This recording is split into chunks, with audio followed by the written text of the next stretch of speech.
Hello everyone! I'm a few days late to this because, I'm at home with my family, trying to get in maximum family time, but I wanted to spend today catching up on a couple of the gaming news things that I've missed, and I thought that we would continue watching the Dying to Know episodes. They basically released another one. It's kind of like a mini press conference. This one's about half an hour, where they just are slowly giving us a bunch of information on Dying Light 2, which I'm very interested in. I really love the first game.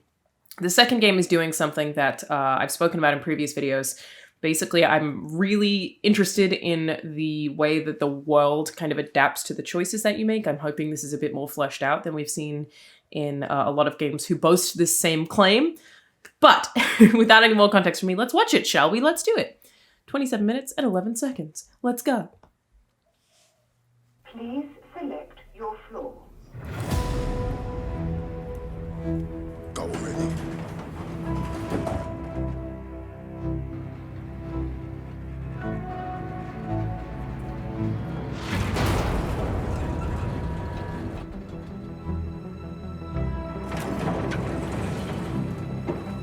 Recon. Be careful. I feel like something bad's gonna happen, maybe. Checks out.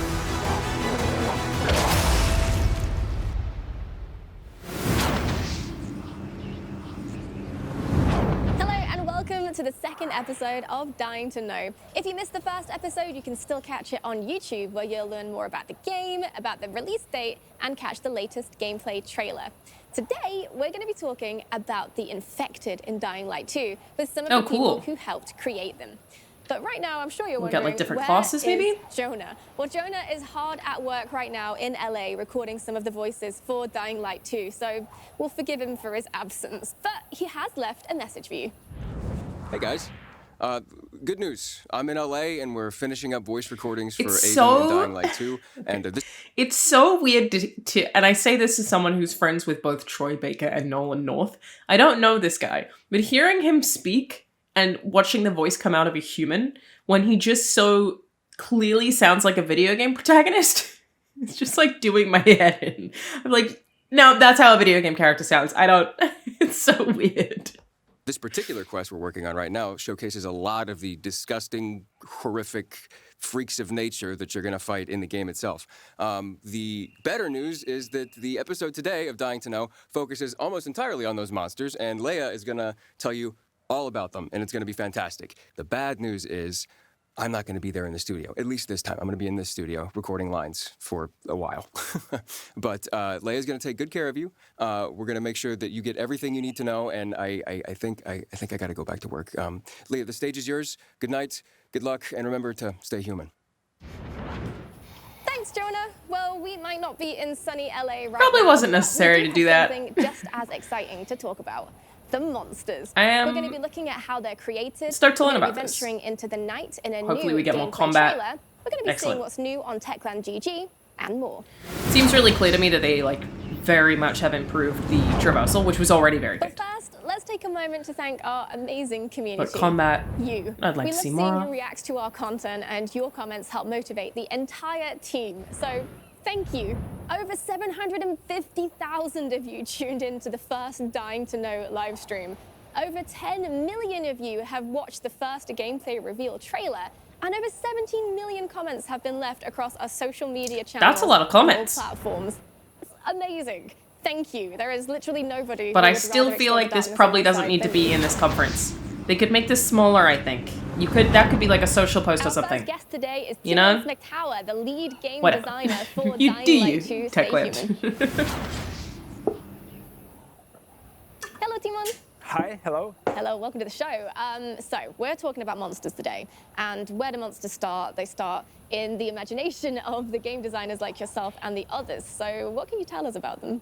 So first of all, I think I met it's him. important to say that our Bunch of monsters used to be sick and suffering people who just didn't manage to find UV light or any other cure in time. The virus causes them a lot of pain and it makes them suffer. And they are not driven by hatred, but by instinct, their new nature. Right, okay, so what does that It's process such a look cool like, set. turning from human It's to a monster? so cool looking. So at first, you get My God. symptoms similar to fever. But they And faked at wind this noise in the stage, background, I process think. can still be slowed down or even paused.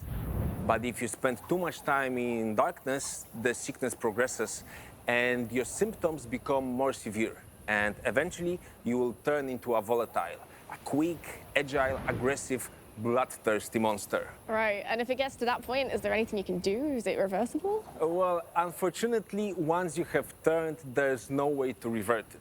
And now the UV light becomes your enemy, so if you spend too much time in the sun, you will degrade into a slow-moving and shambling biter.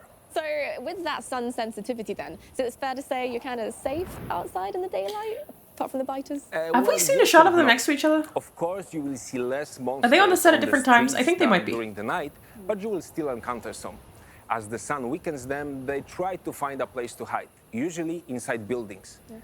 But I like don't that go into those evolves the nests gameplay. at day, as they are swarming with the They'll be in infected. different places at Right, different times. okay. So, I mean, you know, if I fancy going in during the day for some reason, is there any chance of And survival? no, absolutely not. Oh, no, they are. His hand was there. If you do it during the day, it's a certain death. Right. But you can explore those places at night. Okay. And because of that, we have greatly improved. Yeah, it means the our map stealth changes day and mechanics. night, So now like, you can more go through the significantly than most entire games. Dark zone completely unnoticed. That is, as long as you stay quiet and don't misstep. Right, okay, which is like my kryptonite because I will absolutely kick a bucket back. No, absolutely, don't do that. Never do that. Then you're Never face to face kick. with No, never kick the volatile bucket. and No. You're dying. And not only that, but you can encounter other special infected as well. So can you tell us a little bit about those? Absolutely. So they were created by chemicals that made the infection progress too fast, causing mutations. So sometimes when you stay quiet, sneak behind them, and observe them, you will see that they seem to be uncomfortable in their new bodies, as if they didn't have time to get used to them. Wow, okay. That's And they're all, interesting. like, quite unique and different as well, aren't they? Well, yes, everyone is unique. And for example, the Revenant, who's my personal favorite, he has those things Little coming lanky from little his back, legs. almost like wings. Look at He's you, very lanky scary, motherfucker. very dangerous, but also smart and intelligent. And to capture this part of his nature, we have kept his appearance more human.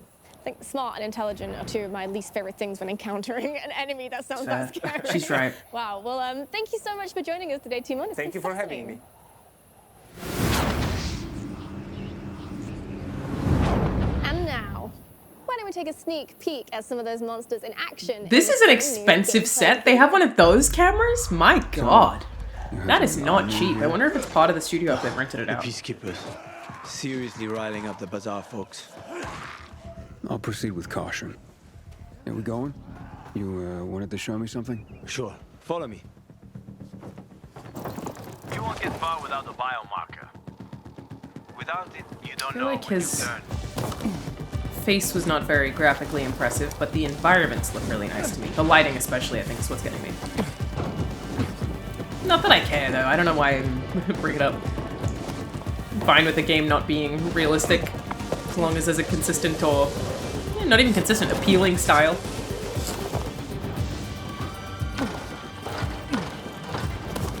I've never felt that things need to look photorealistic to look good.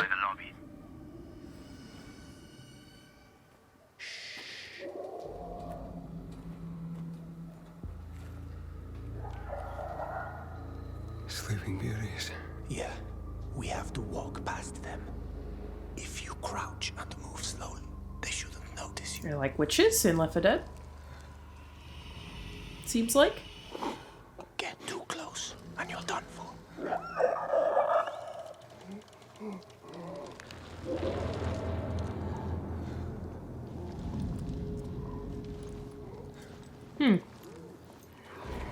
I wonder what lore-wise causes them to sleep. Is it a sunlight thing or something? Seems odd.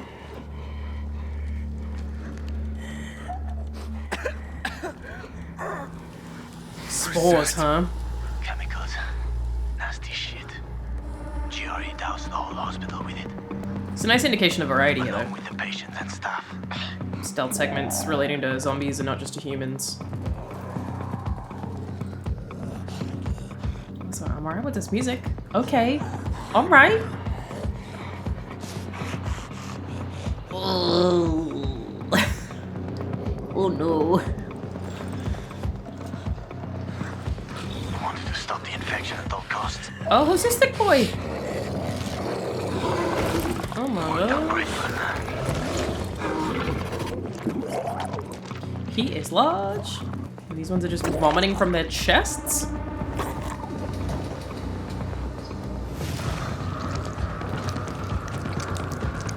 I love that.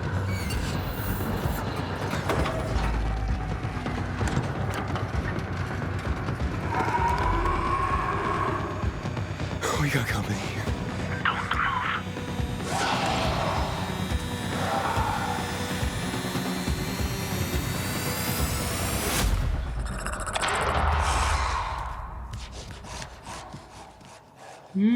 I liked his face design. This is a nice looking environment. Disgusting, but beautiful. Video games. That's how I feel about the entirety of Bloodborne's Yharnam. Disgusting, but so beautiful.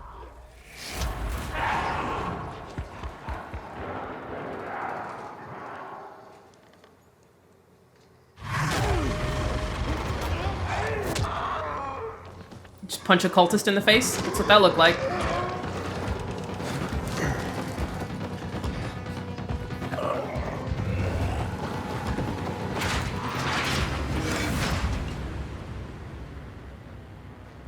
Yeah, that's great. Sorry about this. What? Sorry about what? About that. On behalf of all its whores, bandits, and idiots. Early I choose you a gameplay citizen mission? of Villador. Fuck. You're about to turn. Get into the light fast. That's stressful.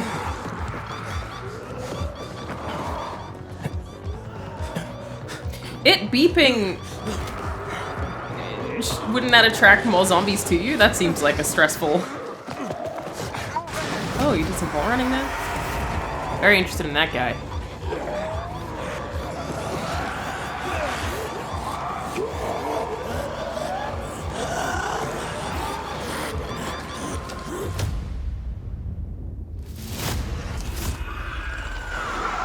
Cool.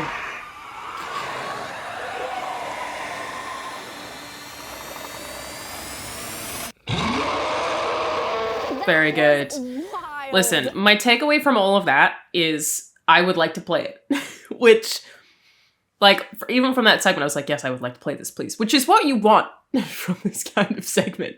But I feel like that doesn't always happen. I usually, like, watch something like that and I'm like, I have questions. I'm curious. This could be interesting. But that exact segment, I'm like, sign me up. I want to hold a controller / mouse and keyboard and experience that for myself. Thank you. And if you want to see Very good. how the creatures we've just seen were created, Kasia Bech, the lead character concept artist, and Dominik Vashenko, the lead 3D character artist, are here to tell us more.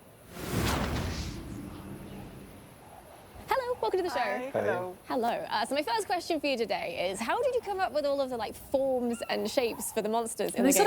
So first we had to create a general idea of how virus could evolve visually. Okay. We used elements from various skin diseases, like hardened tissue working as organic armor, blisters filled with yellow pus as weak points, and some burned skin scars to create interesting texture on the skin. Yeah.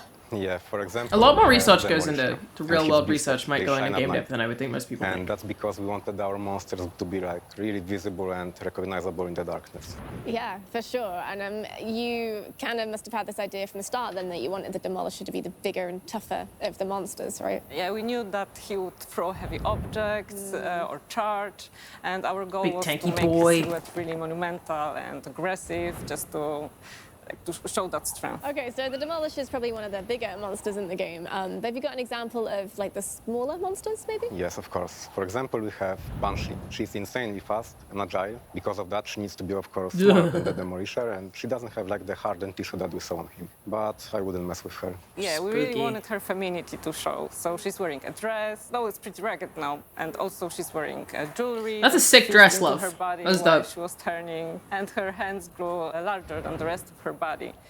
Almost same like in Demolishers, but here the disproportion is much bigger. Wow, yeah, no, I feel like there's a story behind that with the jewelry fusing to the body. That's so intense. But why are her hands so big?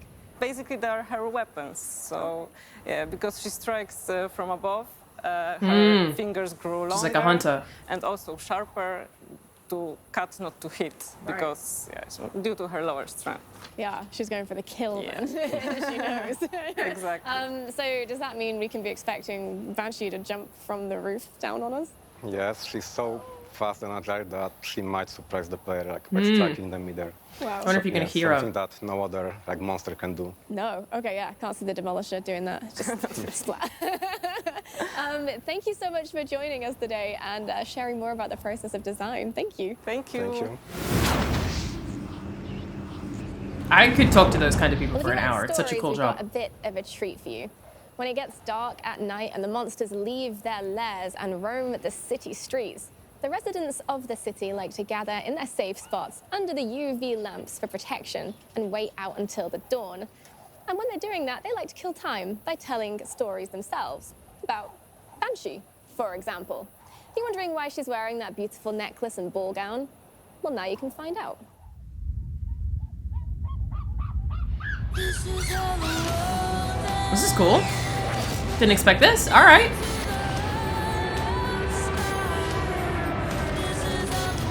You got some animation for us? Okay.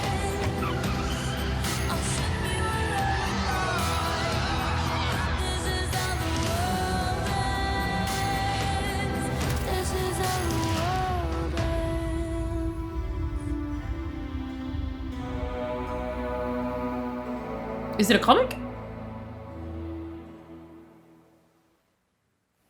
Techland have partnered with Dynamite to create a comic series, and this is just pretty a neat. teaser of what to expect. You can get a physical I actually have copy really of liked a in lot of stores soon, but if you video head game to comics. techlandgg.com, you can also get a digital Frequently version quite for good, free. in my opinion. And also on Techland GG, there is plenty more content. You can find a brand new starter pack, more information about the monsters. You can get a 6-piece outfit coming very, very soon. More information about the game entirely, the Dying to Know shows, basically everything. So why don't you check it out for yourself at techlandgg.com.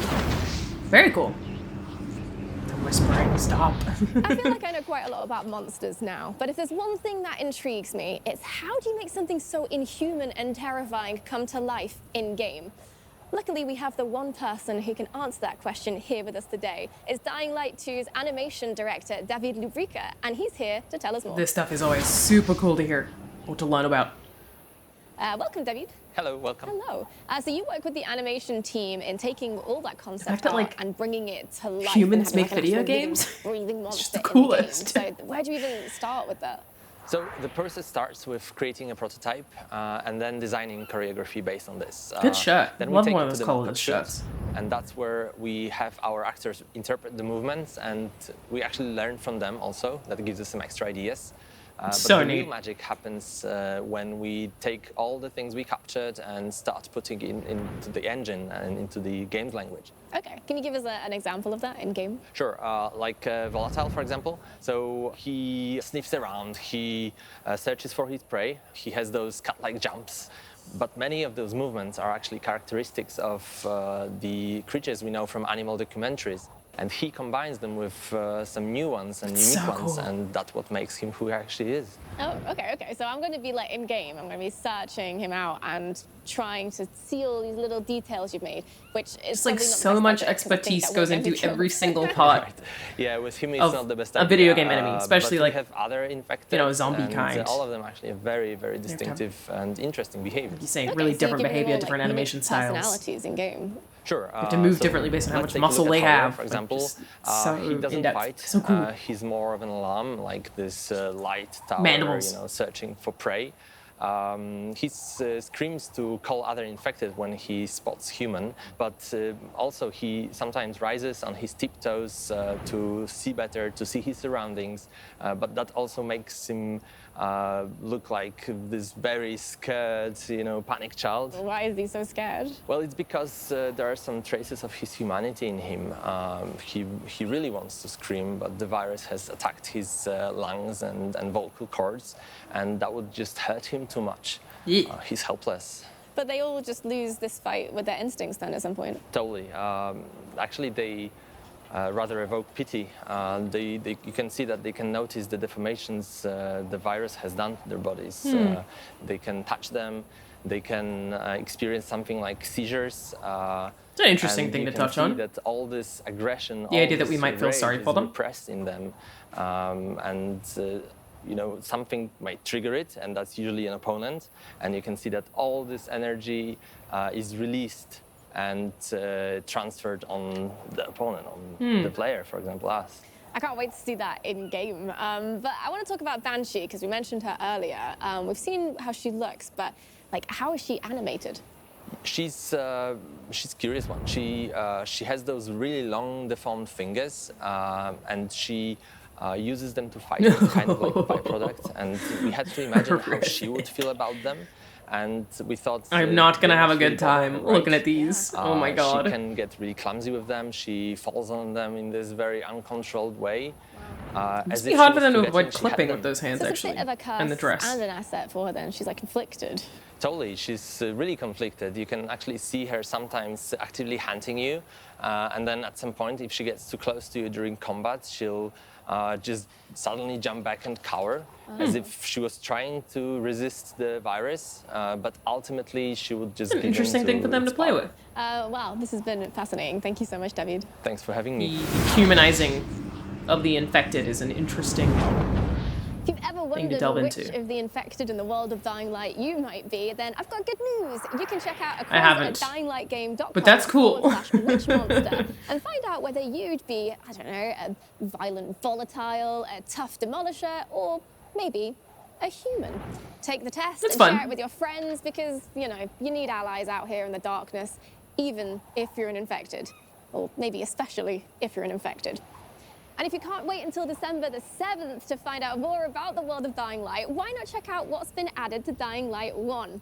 Within the last month, It's a over good game. 500,000 new players have entered the world of Dying Light, and we've had the highest number of active players across all platforms since launch, which is amazing. You are amazing. Thank you so much for your support and your interest. It is in the seriously a world really of good game. Dying You should Light. totally check it out if you More and haven't. more fun content is It's a lot on of the way fun. to Dying Light 1. Also, But also, like, the pretty Savvy Game simple overall. DLC or the 4th I of don't know July how well event. it's aged. And if you head to Dying Light 2 Techland comparison, GG, you can comparatively, get your hands on gameplay-wise, this looks in-game wonderful. weapon, the Wasp. So, you know, why not check out Techland GG? As if you needed more reason to. More and more fun content is added to the game regularly, so keep checking it out with more coming soon.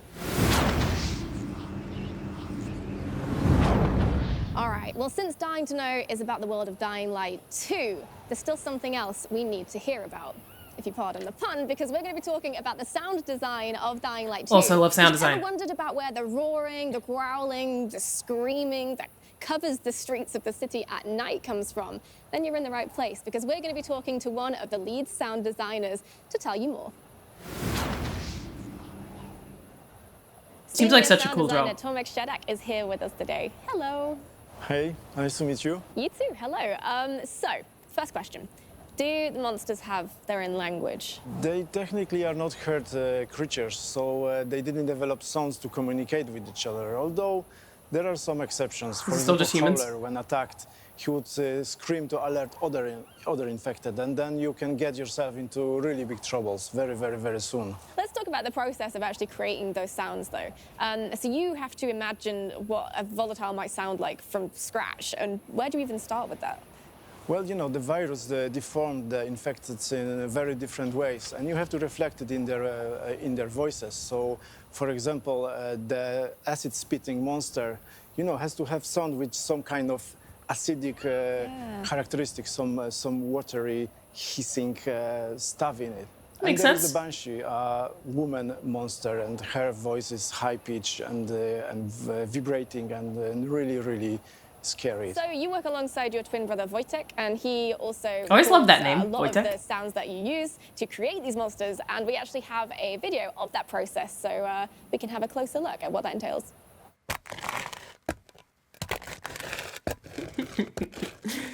Honestly, sound design stuff's so cool. I had a friend the other day who's studying sound design right now telling me about making the sound of rain by putting a microphone next to sizzling bacon on a pan. It's so funny.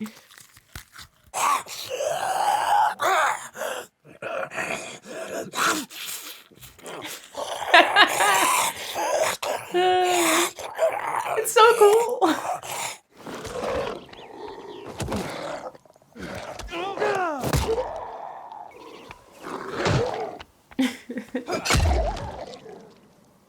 Yeah, so now you can see how it works. We always start with the human throat because all of the infected were humans once. Yeah. And then the creative part is coming and a lot of sound design magic is happening. Also, we have to cover a lot of emotions in the infected voices.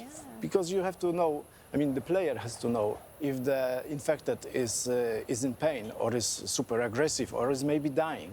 You have to pass this message through the voice, and the message has to be very, very, very clear. Trying to convey like some panic, emotion, 700 death, voice assets. So without saying any words and just goggly sounds. That's a lot to try and communicate in cool challenge. sounds. So that's the monsters, but what about the entire city? Our city is dying, so we had to find these abandoned places where there is no sound of the civilization.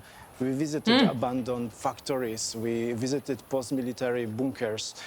We went to the forest at minus 15 degrees because it sounds completely different than in the summer. And we climbed up the mountains. It was a lot of interesting places we wouldn't visit without Dying Light 2. And you know, at night with the good headphones, you can definitely enjoy it. I cannot wait to hear it. It sounds like you've got a fascinating job. Video games rule, man. I love it. I love how involved it all is. It's so good. And you can check out the every hard work facet of the it being Shadak that brothers involved. This is and so their neat. teams when Dying Light 2 releases on December the 7th. You can become a part of that amazing universe. Remember the UGC contest? It's already started, so just show us your art to be in with a chance of winning a copy of the already sold out collector's edition and join the world of Dying Light 2. Just look at all the amazing things people have already created. Oh, somebody wrote something? Dying Light 2 releases later this year. I like writing. December That's 7th, cool. And you can pre-order it right now. But if you want to dive into the universe immediately, then why don't you check out Techland GG for more news, updates, They're doing and this a to bit grab your much. free copy of I the get it. Banshee comic. You gotta justify this whole thing to the marketing team. But when it's like, All right. I it's think not we like there know are everything commercials, you about know? Feels a monsters bit now, weird to except for one thing. do it so many times. How to defeat them. So stay tuned for the next episode. We'll be looking at different combat styles, weapon crafting, and the iconic Dying Light 2 parkour, which was designed in cooperation with this man. Definitely do want to see more.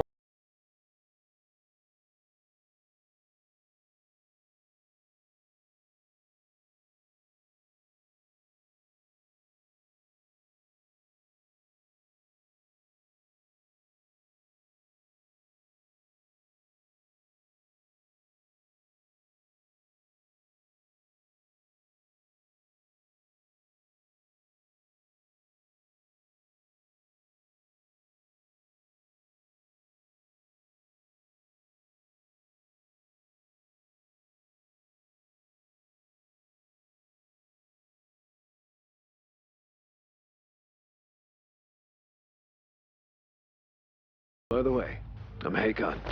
Huh. Yeah? It's him. You'll do Wait, better what? on your own. Trust me.